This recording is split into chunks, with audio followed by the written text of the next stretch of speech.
What if I told you the worst part of a hurricane isn't the wind? It's what comes after the water rises. In today's movie, Thrash, that question becomes a nightmare. This is not just another disaster film. This is a story where nature doesn't just destroy a town, it turns it into a hunting ground. A Category 5 hurricane is heading straight for a small coastal town in South Carolina. But this storm is different. It is so powerful that some even say it feels like a Category 6. And as the storm gets closer, something else is coming with it. Something in the water. Sharks. Not just one, not just two, but a whole feeding frenzy pushed inland by the rising tide. Before the storm hits, we meet the people trapped inside this disaster. Lisa, a pregnant woman stuck in a job she should have left hours ago. Dakota, a young woman trapped by fear after losing her mother, unable to even step outside. And Dale, a marine biologist who understands sharks better than anyone, but even he doesn't understand what is happening in this storm. And then there are 3 children, Dee, Ron, and Will, stuck with foster parents who don't care if they survive or not. The evacuation orders are clear. Everyone should leave.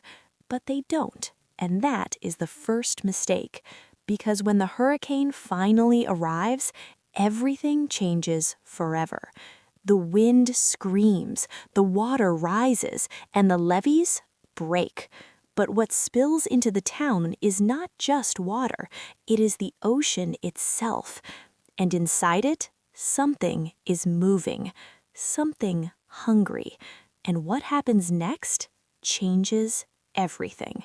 The storm has now fully consumed the town. Roads disappear, houses flood, cars drift like toys in a river, and people who thought they were safe realize they are now trapped. Lisa is caught inside her car. The water rises faster than she can escape. She is pregnant, terrified, alone.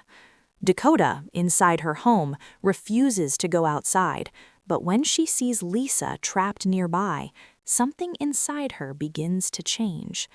Across town, the 3 foster kids are trapped inside their house. Their foster parents ignore the danger until it is too late. And then, the first shark appears. Not in the ocean, not in deep water, but in the flooded streets, dragged inland by the storm surge. At first, people don't believe it. They think it's impossible. But then, the water turns red. Screams echo through the storm, and suddenly, survival becomes simple: run or be eaten. Lisa's situation becomes desperate. Her car is sinking, the water is rising, and something is circling her. Dakota makes a choice. She steps outside. For the first time in a long time, she faces the world. But what she finds is not safety, it is chaos. And in that chaos, she reaches Lisa just in time. But the storm is far from over, because now the sharks are not just in the water, they are everywhere. Now, the story splits into survival missions. Lisa and Dakota are forced together. 2 strangers, 2 broken people, now connected by pure survival. Lisa is in labor, right in the middle of a flooded disaster zone, and Dakota, who barely steps outside, must now guide her through shark-infested waters. But that is not the only nightmare unfolding. The children are still trapped. Their foster home is now underwater. Sharks are inside the house. Yes, inside. And the foster parents, they don't survive for long. The kids are now alone. But they are not helpless. They find something unexpected. Dynamite. Yes, dynamite in a flooded house surrounded by sharks. Meanwhile, Dale is racing through the storm on a boat, trying to reach Dakota before it is too late. But nature is not finished yet. A massive great white shark appears, bigger, smarter, more dangerous than the others. Even Dale is shocked. This is not random. Something about the storm has changed everything in the ocean. The sharks are behaving differently, almost coordinated. But there is no time to understand why, because Lisa's moment has come. Right in the middle of the flood, she is about to give birth, and Dakota is the only one there to help her. But what happens next? No one could have predicted.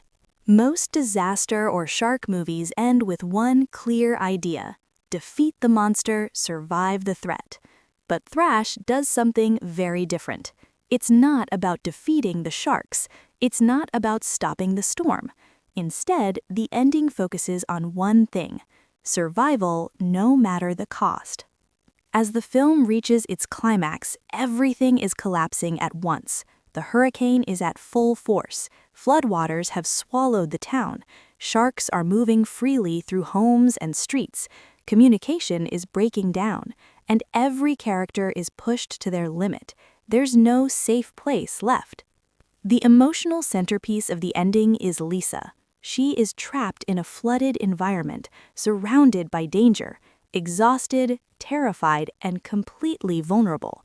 And then she goes into labor. This moment is crucial because at the exact point where death is everywhere, nature is destroying everything, survival seems impossible, life begins. With Dakota's help, Lisa manages to give birth. This scene is not just intense, it's symbolic. Hope in the middle of destruction, human resilience, life continuing no matter what nature throws at us. It's the film's way of saying, even when the world is falling apart, something new can still begin. Dakota's arc reaches its payoff here. At the start, she is agoraphobic. She avoids the outside world. She is paralyzed by fear. But in the ending, she steps into chaos, faces sharks, and helps deliver a baby. She doesn't just survive physically, she breaks through her psychological prison. The disaster becomes her turning point. Fear is replaced by action. Survival forces growth. The three siblings' storyline takes a darker turn. Their home becomes a death trap. Sharks invade their space. Their abusive foster parents are gone. They attempt escape during the final chaos, but here's the key detail. The film does not clearly confirm their fate, and that's intentional. Because the film avoids giving clean, satisfying answers. Instead, it shows survival is unpredictable. Not everyone gets closure. Some stories remain unfinished. Jimon Hansu's character Dale represents science and understanding. He studies sharks. He tries to explain the behavior. He attempts to control the situation. But in the end, he cannot stop anything. He can only react. Human knowledge has limits. Nature is bigger than science. You can understand danger, but not always control it. Eventually, the hurricane begins to pass. The water levels drop. The immediate danger fades. The sharks retreat. But the aftermath is not heroic. There is no big victory scene. Instead, we get destruction, loss, survivors, but not everyone. One of the most important parts of the ending, the film does not over-explain the sharks.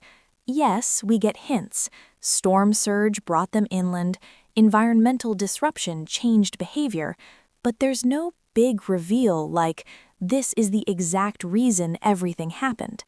It keeps the story grounded. The threat isn't a villain with a plan. It's simply nature reacting and humans caught in the middle. Early in the film, there are references to increasing hurricane intensity, changing environmental patterns. By the end, this becomes clear. This disaster is not a one-time event. Dale's research hints these patterns could repeat. Storms may get worse.